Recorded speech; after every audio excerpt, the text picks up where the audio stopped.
በምዕራብ ኦሞ ዞን ከሚገኙት 7 ወረዳዎችና 3 የከተማ አስተዳደሮች መካከል ጎሪጌሻ ወረዳ አንዱ ሲሆን የተሟላ መሰረተ ልማት ባለመኖሩ መልማት ባለበት ልክ አልለማም። የወረዳው ዋና አስተዳዳሪ አቶ ብርሃኑ ፍላኪቼ እንደተናገሩትም አሁን ላይ የወረዳውን ሕዝብ የመሰረተ ልማት ተጠቃሚ ለማድረግ እየተሰራ ይገኛል። ቴሌም አልነበሩም።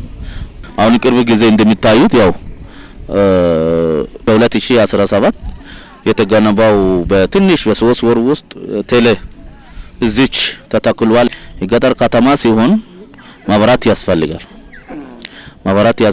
መብራት ስለሚያስፈልግ ሄደን ከባለ ፕሮጀክቶች ጋር ተነጋግረን አሁን የፀሐይ ሶላር በፀሐይ የሚመነጨው ሶላር ቢያንስ እንደሚታዩ አሁን ፖሎት ማጥቷል። ከዚህ ባለፈ በአጭር ጊዜ ውስጥ የወረዳውን ከተማ የቴሌኮም ኔትወርክ ተጠቃሚ መደረጉንና በዙሪያ ባሉት ቀበሌዎች ላይ ለማዳረስ እየተሰራ እንደሚገኝም ነው ዋና አስተዳዳሪው አክለው የተናገሩት። ህብረተሰቡን በማሳተፍ የተጀመረውን የመንገድ መሰረተ ልማትንም አጠናክረው እንደሚቀጥሉ አቶ ብርሃኑ ገልጸዋል።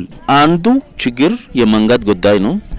ነገር ግን እንደሚታወቁት መንግስታችን የራሳችን ፈጠራ ራሳችን ባጀት እንደሆነ አውቃችሁ ስራ ስሩ መንገድ ስሩ ሲባል ህብረተሰቡ እንቅስቃሴ አድርገን ተሳትፎ አድርገን ከባንካ ወደ እስከ ጌሻ እስከ ሸዋጃቡ ቀበሌ ያው ጥራት አድርገናል። 23 ኪሎ ሜትር ሰርተናል። የዞኑ ብልጽግና ፓርቲ ቅርንጫፍ ጽህፈት ቤት ፖለቲካና ህዝብ ግንኙነት ዘርፍ ኃላፊ አቶ አቤል ኢሳያስ ከብልጽግና በፊት ተጀምረው ያደሩት መሰረተ ልማቶችን በማጠናቀቅ የገጠር ከተሞችን የመብራት ኃይል ተጠቃሚ ለማድረግ እየተሰራ እንደሚገኝ አስረድተዋል። ተጀምረው ያልተጠናቀቁ ረጅም ጊዜ ያስቆጠሩ የማጂና የክብሽ እንዲሁም የሌሎች ከተሞች ሶላር መስመር ዘርጋታ ጉዳይን በተመለከተ ከሚመለከታቸው ባለድርሻ አካላት ጋር የተነጋገሩ እንደሚገኙም አቶ አቤል ኢሳያስ ገልጸዋል።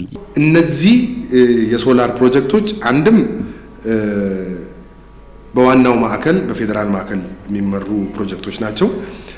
በዚህ ሂደት ውስጥ የማጂውና የሱሪውን ፕሮጀክት ይዞ ሄደው አካል እኛም በሰጠነው መረጃና መተው ቼክ ባደረጉበት አግባብ ውል አቋርጦ በአዲስ መልኩ ይሄ አካል ተወዳድሮ እንዲገባ ትልቅ ስራዎች እየተሰሩ ነው። አሁንም መዘግየቶች አሉ። ይሄን ተከታትሎ ይሄ የሚዘረጋው አካል ኮንትራክቱን የወሰደው አካል ወደ ስራ እንዲገባ ማስቻል ያስፈልጋል። የዞኑ ዋና አስተዳዳሪ አቶ ታምሩ ቦኒ በበኩላቸው ዞኑ ሰፊ የመልማት እድል ያለው ከመሆኑ ጋር ተያይዞ አልሚ ባለሀብቶች ወደ ዞኑ እየመጡ ላሉት መንግስት ምቹ መሰረተ ልማት ለመዘርጋት እየሰራ ነው ብለዋል። እችን አሁን የምንጠቀማትን መንገድ እንዴት አድርገን አፕግሬድ እናድርግ እናሻሽል የሚለውን እቅድ ይዘናል።